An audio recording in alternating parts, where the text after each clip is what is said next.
Instead of writing a diary, he put everything in the form of a cartoon and made scrapbooks of those. The captions he had for the cartoons were wonderful.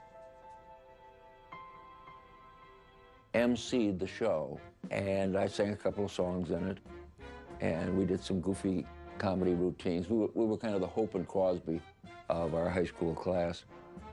That brought back all the memories. I wrote and MC'd the show, and I really felt lost. What's the matter, honey? Feeling kind of blue. Is it your job? Partly. I thought you liked the work. I do. It's just that I'm standing still. I was going to create, write, cartoon. Maybe I'll never succeed at anything, but if I don't try, I'll never know. There was a moment a few days after that where I stood on the Michigan Avenue Bridge and looked out at the lake and wondered if is that all there is?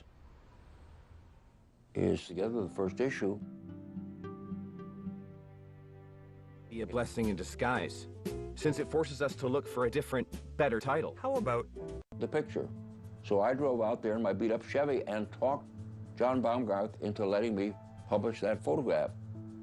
To begin with, I was not going to call the magazine Playboy. I was going to call it Stag Party, and at the very last minute, I received a letter from a cease and desist letter from a lawyer from Stag magazine saying they thought that Stag Party was a infringement on their trademark. This letter may be a blessing in disguise, since it forces us to look for a different, better title. how about gentleman? Too close to gentry. What about sir? Good, but it's already being used. Satyr? Yeah, satyr. How's that for a title? Good. I think satire comes from the same root. How about Pan? I think he was a satyr. Trouble is, we'd have to explain it. The word isn't common enough. How about Playboy? There's a sport car called the Playboy. Playboy. Playboy. I like that.